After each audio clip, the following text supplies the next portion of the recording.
All right, hello again, friends.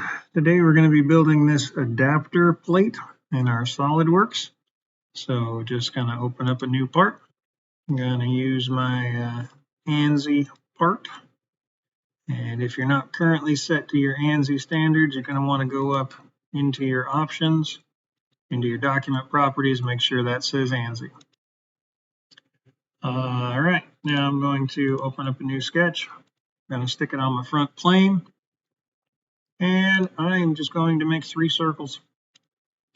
First one is my center hole. Next one is the circle that these 5 holes are going to be sitting on.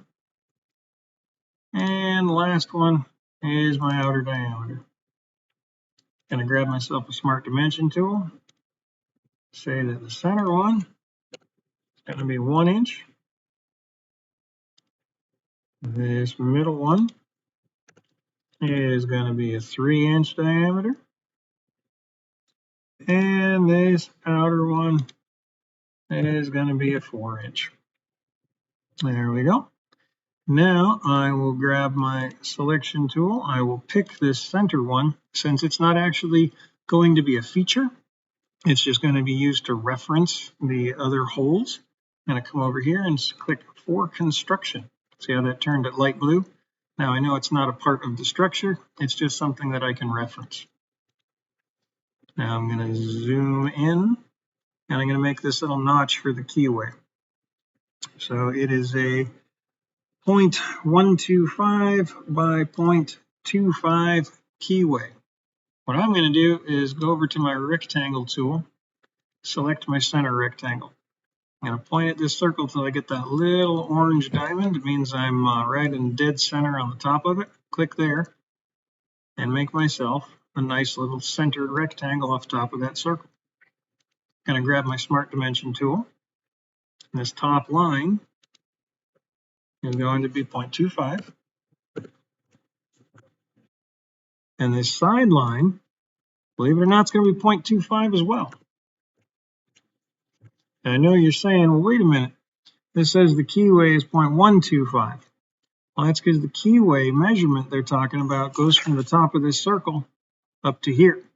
What I've done is I've created the whole thing. Now I need to trim away the excess. Use my trim entities, my power trim mode, and I'm going to get rid of all the stuff that I don't need. Just by clicking and dragging through it, as well as the top of this circle, everything I don't need goes away. Now this becomes a hole. But you see how it turned these lines blue? That means they are not defined. Down here it says underdefined. All right, so I'm going to say I'm done with trim. I'm going to use my selection tool. Select the line on the right, hold control, select the line on the left. I'm going to say that these two are equal. Now I'm going to grab my smart dimension again, and I'm going to give it that 0.125 measurement off of my schematic. So from this point up to the line, there we go. And now I am fully defined again. Okay. Zoom out, have a look at it. That looks pretty darn good. So now I can go into my features menu and I can extrude it. It has a thickness of 1 inch. So down here, say 1. Now it extruded towards me, and that's fine. You could do it that way, but a quick pro tip is if you extrude it backwards, I flip it, these measurements that I just put stay on the surface that's facing me. It makes them easier to read. Otherwise, the measurements all stay on the back of the part. It just makes them harder to see. Same shape part, just this kind of helps you get to your measurements. All right, so now I just need to poke these 5 holes. So what I'm going to do is I am going to put a fresh new sketch on the surface of it. Excellent. And I am going to show my original sketch. That way I get this reference line back. I'm going to put a circle straight down. See, I get this dotted line straight down where it intersects that reference circle. That's where this bottom hole is going to sit. Use my smart dimension to say that I want that one to be 0.5 inches. Excellent. And I'm going to make it a feature. It's going to be an extruded cut. It is going to go just through all. There we go. Now I got a nice hole poking right through there. All right, so I have this cut down here on the bottom. Now I want it to repeat, so I'll have 5 of them total. I'm going to hide this sketch since I don't need it anymore. I'm going to highlight this cut extrude over here in my tree. Under linear pattern, there's a little drop down. I will select circular pattern. It wants to know what direction are we going.